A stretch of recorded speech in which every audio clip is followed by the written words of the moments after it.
How's it going, guys? I want to do an update on my Arc Totem Hierophant today, but I feel the need to attempt to make my voice heard after listening to the Baeclast episode 75 featuring Chris Wilson. So I'm just going to let footage of the build play in the background while I do so.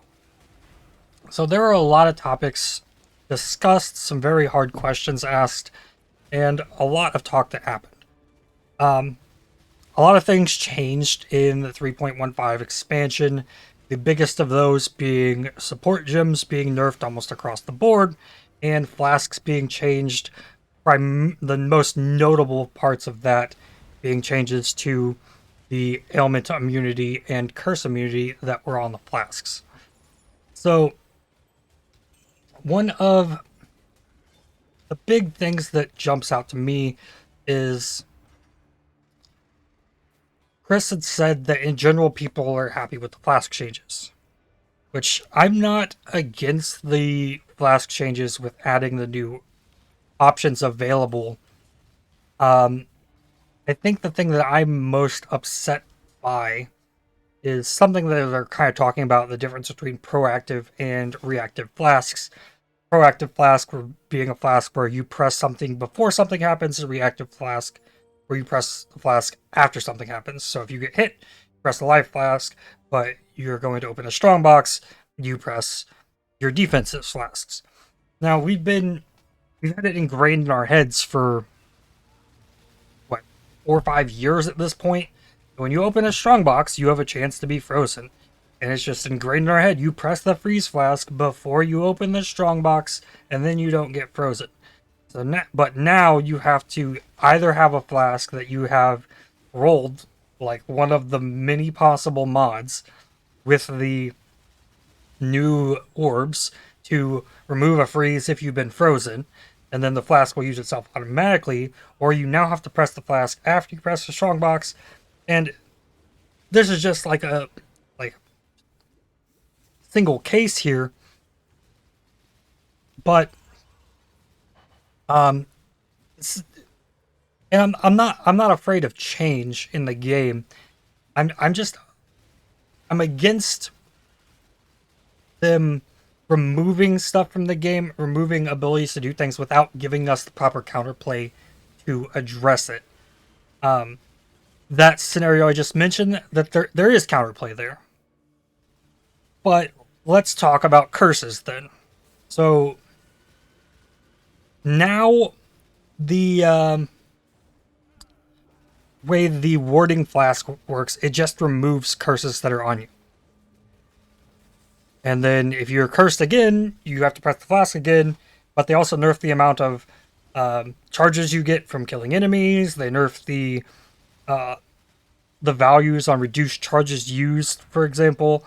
So you can't even get 2 uses out of a 40 of 60 charge flask anymore. So it really hurts to be able to find a way to address curses. And we were told during the 3.15 announcement that these changes were going to be happening and they were going to be implementing new ways to deal with ailments and curses. However, from my point of view, there was more done to take away from our ability to deal with ailments, and we were given a 20% curse effect reduction Pantheon node. That's it. We weren't given any nodes on the passive tree at all. I was expecting there to be reduced curse effect all over the passive tree. There already is a decent amount of ailment avoidance on the passive tree, especially if you have shields. There's plentiful ways of getting ailment immunity if you are willing to invest into it. But that comes at a cost of damage, but we're already losing damage because we just got all the support gems nerfed as well. So in order to get our builds to feel good, we're investing more into damage, and it feels more like pretty much what I have going on this build here, that in order to make a build feel good, you just have to rid yourself of any idea of defenses to get remotely the same level of power that you would have before.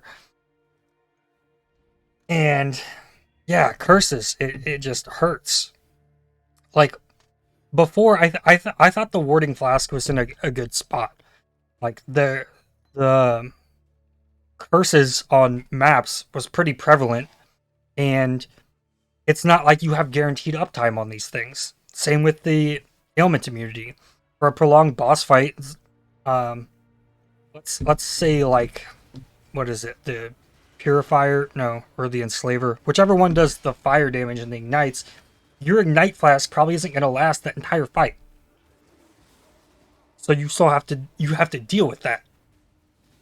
But the same with the curses. If you're going slower and you're not like getting all of the charges you need to like refresh your flasks as fast, and the map has vulnerability or enfeeble on it, you are going to have to deal with those curses, and that's part of how the flask was working. And now we have to deal with things like the hex font, which was brought up in the podcast. It just like spams curses on you, and you only get one, maybe two uses of your flask in most scenarios to remove curses, and you just like curse remove, and now you're cursed. That's literally how fast it goes. I feel like there's so much that could have been done to address the change with regard to curses that just wasn't. Like for real, like the little small curse wheel above the Scion Life wheel, there could be reduced effective curses on that. I actually expected that to be one of the places that those passives were added to the skill tree, yet it is not there. Um, so for like curse effect reduction, we have the one new node on the Pantheon. We have Kikazara rings, which I'm using on this build. Um, and there are influence mods that can give you reduced effective curses on you. And aside from the Pantheon node, all that stuff already existed. We didn't get anything to like. They didn't give us the counterplay for what they took away. Now they mentioned, or Chris mentioned that they had thrown out the idea of on consecrated ground like 50% reduced effective curse on you. I think that's a great idea. It's a step in the right direction of addressing how just like brutal curses are in this game on players.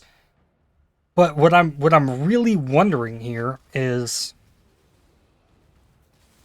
are we going to have to wait 2.5 months for that potential change for them to fix the like big mistake they made with regard to curses? Like I don't think the ailments is quite as bad. But I'm also playing softcore. Like I'm not playing hardcore. Like dealing with ailments is kind of a problem in my eyes. Like the amount of times I've died to ignite or bleed this league, whereas before I could just like handle it just with the flasks even. It really sucks. It feels like it's locking a lot of potential builds out of the game. A lot of players from just like not having the power to deal with it because the power's not there. Like I understand that like that's probably fueling a lot of frustration, and I'm really hoping that we can see some real, like realistic changes to like these actual systems, like the consecrated ground curse. Like I'd even be quite okay if the consecrated ground gave 100% reduced effective curses on you. Give it something valuable. I mean, I leveled the character to 100, like because Pious Path got gutted on Inquisitor, like asking for curse immunity on Pious Path. Like essentially giving it to consecrated ground gives it like all of it, but like I feel like Inquisitor is just like dead in the water at the moment because of that. Like I really would like to see a patch like next week, like addressing the curse issue. Um, it's like or like give us the abilities to like actually like counterplay this stuff. So the next thing I want to talk about is like defenses and like physical damage in general. Now we used to have the basalt flask give us 15% physical damage reduction The granite flask was there. If you were a dodge build, it got cut in half to what its current value is. And for every evasion, like dodge, energy shield based character, like there's really no source of physical damage mitigation built into those core defenses. So I'm curious, like what GG expects us to do with physical damage, which is pretty ridiculous in this game. Like people that can stack up to 90% physical damage reduction will still die to physical damage and delve before they die to elemental damage. Almost like always. It like physical damage is nuts in this game. Let alone like vulnerability now being forced upon us. Like how is any kind of shadow character supposed to mitigate physical damage in this game? Like I don't know where that is. You took the flasks away, but like I'd like to see more like defensive options added to these characters. But then there's also the idea, it's like, okay, Chris doesn't like the idea that you can whirling blades through an enemy and get fortify for 4 seconds, only 4 seconds you have before you have to reapply it to reduce the damage taken, which is required because without doing that, you're going to get one shot based on the amount of life and just like energy like shadow is, let's say it's like a life energy shield, your effective HP, this isn't there to mitigate the damage, so you need other ways to stack mitigating it. Wind Dancer isn't going to be enough because like let's say there's a whole bunch of these like bats that use like that scream physical damage attack thing. Okay, the first one you're going to get lowered by 20% damage from Wind Dancer. The next 11 are going to have to mitigate through your evasion or dodge or whatever, and then you're going to get hit by like 4 of those, and now we don't have a Basalt Flask. There's no like cooldown recovery or like Warcry speed anywhere on the right side of the tree to like deal with hitting endurance charges in any kind of reliable fashion. So there's just like no physical damage mitigation, and like these characters just die. Just like talking about build diversity, like looking at the top 1500 or 15,000, which like I've known for a very long time that what you can see on PoE Ninja is not representative of the full player base. But I saw on Reddit like 10% of the players like in the top 15,000 are using a cast on death. So like our progression to ascend to godhood in this game on our characters is still expecting to die because like the defenses just are not like there.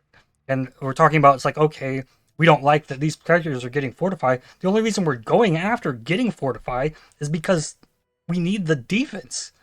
It's just not there. Like we've nerfed energy shield at one point in time. It's like reduced the values completely and all this. Like there needs to be a way to deal with these things. So I'd like to see some kind of concessions made there of like how, like, are these characters expected to play? Like it's frustrating. It's frustrating dying like on these characters that just don't have the like defenses available in the game. Like, or you just like literally do no damage at all.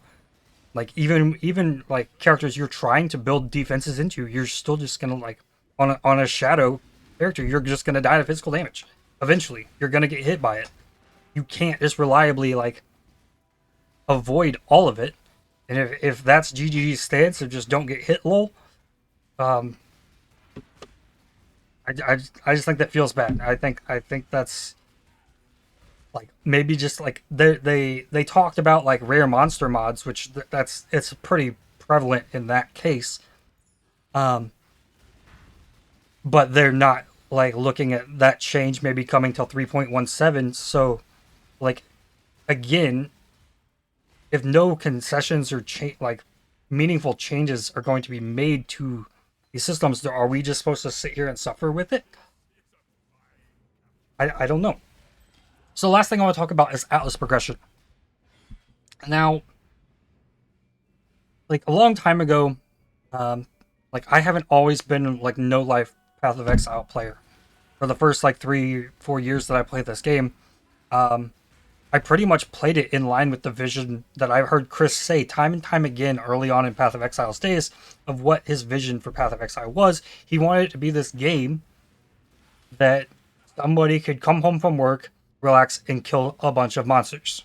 That's what it was. That's what the game was to me. And like there were these aspirational things that you could push for. Um, once we got Atlas and Shaper existed, and then we brought in Elder, whatnot.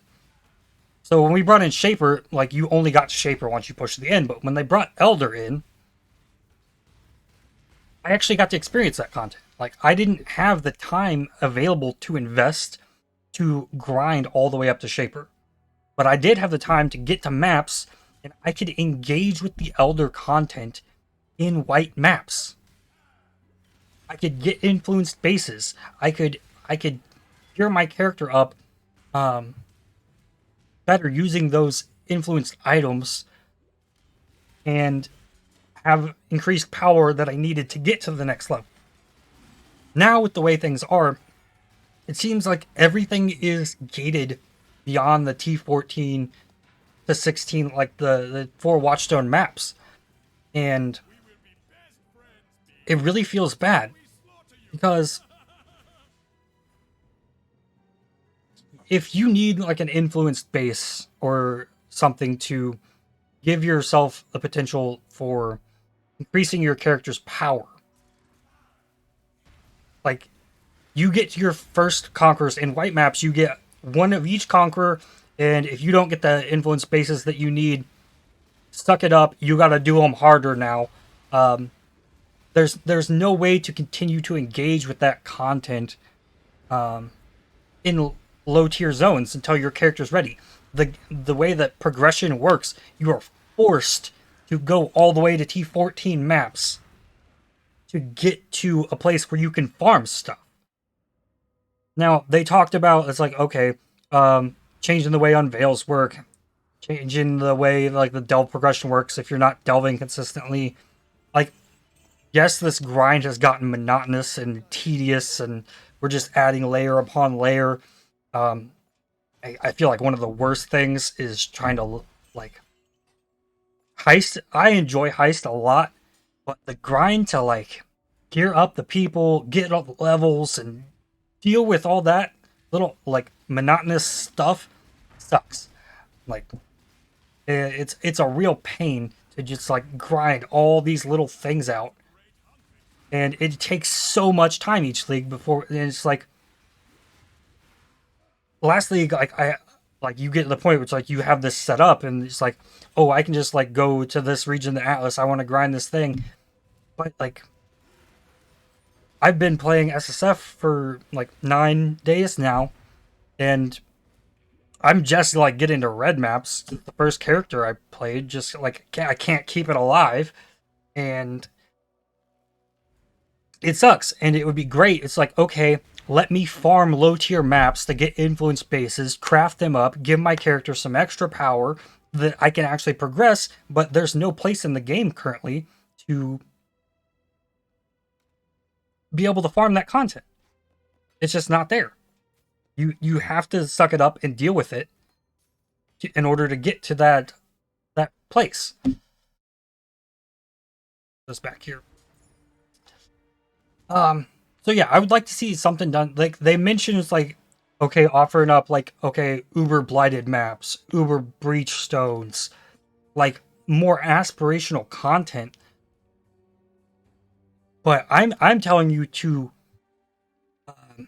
give give the content, like give it to players at a lower level and allow it to be accessible. Because you used to be able to farm Elder, and yes, you could not get Watcher's Eyes unless you spawned your Elder in red maps. You could not get in Presences unless you spawned your Elder in yellow maps. But you could still farm Elder. You could get both Elder and Shaper bases. You could craft powerful gear. You could upgrade and then progress your character into those next tiers. While getting a taste of the content, like, you don't get a taste of any of that anymore. You don't like in Synthesis League, you could farm the synthesis bosses at low level. Except for the Cortex, which is fine. You get a taste of the content. And then there's still that aspirational goal. But like a lot of the newer things that just keep getting added to the game, it comes with the expectation that you have to get to that like level. And not all players are getting to that level. It's a hell of a grind, and if it's taken no life players like all this amount of time to do it, like, and you're resetting it every 3 months, your casual players just are not doing this. And those are the players you should be developing the game for. You shouldn't be trying to give me more challenge before giving the base of the players access to the challenge. Like, I think there's a big difference between like adding challenge to Path of Exile and or there's a big difference between challenge in Path of Exile and other bullshit. And it seems like a lot of what we're dealing with currently is utter bullshit. Just in the way the damage is dealt, the way the progression works, and like Chris talked about, it's like, okay, maybe we can have some kind of tiering progression to the roles that flasks can have, and that's the way all gear works too. But like, we need to have access to influence stuff. There needs to be like access to bosses and things that aren't locked behind the highest tier of content. And I think, yeah, like I think that's all I have on it. That's all I can really think of that I wanted to say. They covered a lot in the podcast, but those are the main topics that jumped out to me that I felt like I needed to address in some way. And tomorrow I will get back into talking about the Arc Totems. It's performing way better than my other character was, by far. And yeah, that's going to do it for me for today. Hit the like button, subscribe, and I'll see you tomorrow.